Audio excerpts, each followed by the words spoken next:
सरकार और बजट पर भारी रहा विपक्ष। नमस्कार दोस्तों, मैं बाल मुकुंद धुरिया। उत्तर प्रदेश विधानसभा का ये बजट सत्र चल रहा है।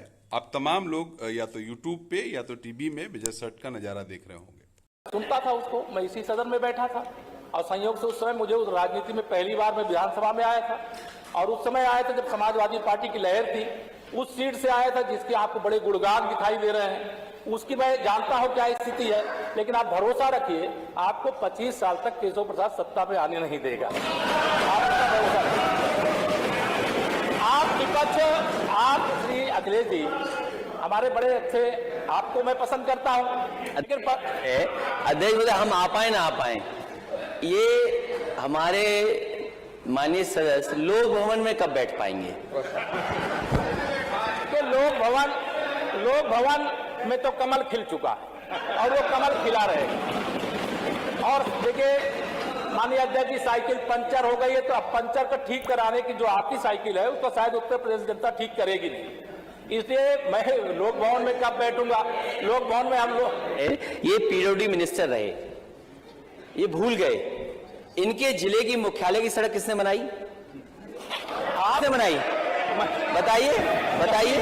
फोर लेन किसने बनाई? बताइए माननीय सदस्य। अध्यक्ष जी, मैं आप कृपया करके आपस में डिबेट नहीं करें। कृपया करके नेता प्रतिपक्ष पूर्व मुख्यमंत्री जी को ये बता दीजिए, ये 5 साल सत्ता में नहीं रहे, आगे 5 साल के लिए फिर विदा हो चुके हैं।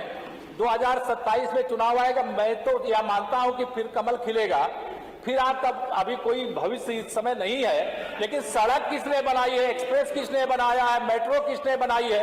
जैसे लगता है आपने सैफई की जमीन बेच करके ये सब बनवा दिया है। तुम अपने पिताजी से पैसा लाते हो बनाने के लिए? तुमने राशन बांटा तो पिताजी ने क्या बात है? कोई बात है?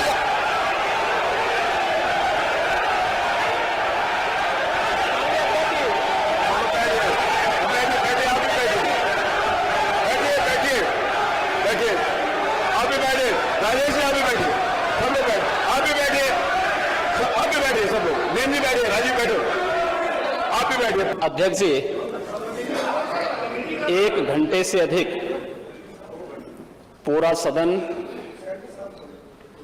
माननीय नेता प्रतिपक्ष को सुनता रहा। बड़ी शालीनता के साथ उन्होंने अपनी बात कही। विपक्ष के नेता का जो दायित्व था, उन्होंने अपने कर्तव्यों का निर्वहन किया। हम लोगों ने सुना। इस सदन में और सरकार के उप मुख्यमंत्री अपनी बात को रख रहे हैं, बीच में रनिंग कमेंट्री का मतलब क्या है? लगातार पूरे सदन के भीतर माननीय विधायकों की, माननीय मंत्रियों की बातें आप सुन रहे हैं और विपक्ष का उनके ऊपर कटाक्ष और विपक्ष की बात सुन रहे हैं और देख नेता प्रतिपक्ष की कुछ बातों को लेकर के बहुत आश्चर्य हो रहा था और ऐसा लगता था कि एक होता है कि व्यक्ति चुनावी सभाओं में बात करता है, वहां पर वह अपनी अपनी मीठी मीठी बातों को बोलता है, लेकिन सदन में चुना गया सदस्य तो यह प्रदेश के अलग अलग भागों से चुन करके आया है। जमीनी धरातल की बात उनके सामने अगर होती तो बहुत अच्छा होता। और मुझे उनकी भाषण पर एक बात कहनी है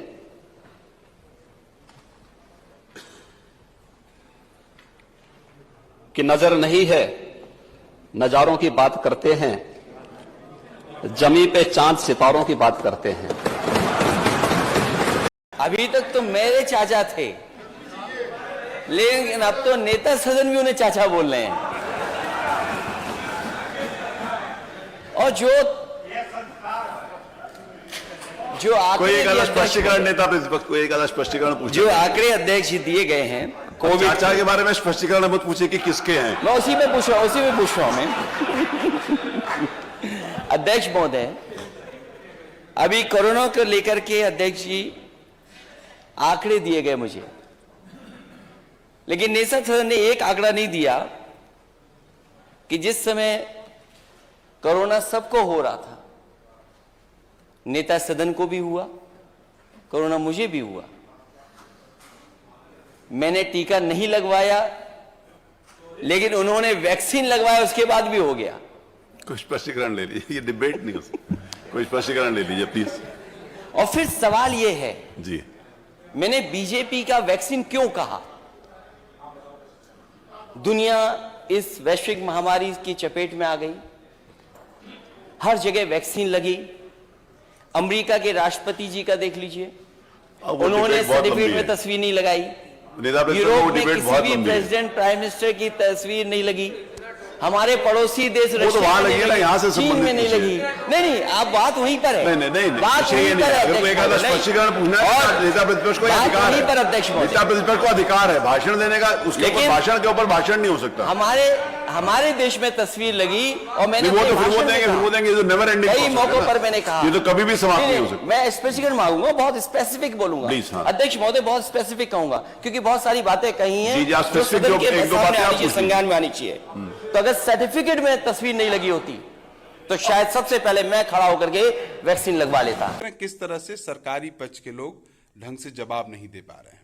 ये उत्तर प्रदेश के लिए एक बहुत अच्छी स्थिति है कि प्रचुर मात्रा में बहुमत पाने के बावजूद सत्ता पक्ष अगर सही नहीं करेगा तो अपनी बातों का जवाब नहीं दे पाएगा।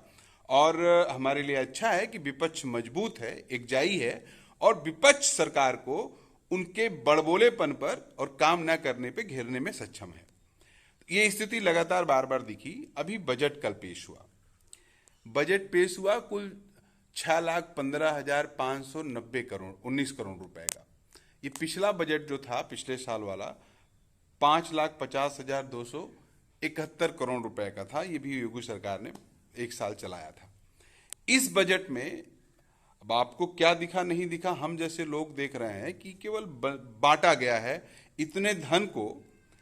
जिस विभाग को 50 करोड़ दिया था पिछली बार, इस बार 52 कर दिया, 55 कर दिया। कुछ चीजें सरकार ने थोड़ा अलग तरीके से है, जैसे कुंभ के लिए 2025 में जो होना है उसके लिए 100 करोड़ रुपए अलग से कर दिया। सरकार ने कर दिया कि जो साधु महात्मा हैं, पुरुष हैं, उनका जांच ऊंच करेगी और उनके लिए एक आयोग का गठन करेगी। लेकिन सरकार ने इसी बंटवारे में लड़कों को छात्रवृत्ति कैसे मिलेगा, जैसे इस बार बीएड के बच्चों को नहीं मिला, उसका कोई प्रावधान नहीं किया। सरकार ने ये प्रावधान नहीं किया कि हायर एजुकेशन में क्या मदद कर देंगे। लैपटॉप और टैबलेट वाली बात कही है, कुछ पैसा उसके लिए आवंटित किया है। रोजगार का कोई अता पता इस बजट में नहीं है, उसके लिए धन वाला भी बहुत दिख नहीं रहा है। तो इस तरह की परिस्थितियां सरकार ने खड़ी कर दी हैं कि इस बजट से कोई आशा नहीं पाल सकता है। न किसान पाल सकते हैं, न मजदूर पाल सकते हैं। छात्रों, नौजवानों में भयंकर निराशा है। मुख्यमंत्री जी के माध्यम से वो झूठ बोला जा रहा है। लखनऊ की मेट्रो वहीं तक जाती है और वापस आ जाती है। किसानों को भुगतान होना है। सरकार ये जरूर बताती है कि हमने इतना भुगतान किया है, लेकिन सरकार कम से कम वो आंकड़े दे कि इतना किसानों का गन्ने का पैसा बकाया है। और इस सरकार में जहां बिजली महंगी हो गई हो, खाद महंगी हो गई हो, और कोई भी इंतजाम मंडी का नहीं किया। कहते हैं मंडी को सॉफ्टवेयर से जोड़ दिया। सच्चाई यह है कि मंडी व्यवस्था को बर्बाद कर दिया। अभी गेहूं की खरीद में कहीं भी सरकारी खरीद नहीं हुई। सरकार बड़े बड़े उद्योगपतियों से मिल गई, बड़े बड़े कारोबारियों से मिलकर के पूरा का पूरा उत्तर प्रदेश का गेहूं खरीदवा दिया गया। इसलिए ये सरकार जहां किसानों की मदद करनी चाहिए थी, किसानों को धोखा दिया। आज किसी भी आंकड़े में, चाहे वो हम प्राइमरी एजुकेशन को देखें, चाहे मिड डे मील को देखें, या हम किसी नीति आयोग के आंकड़े देखें, उत्तर प्रदेश की लगातार गिरावट हुई, नीचे जा रहा है।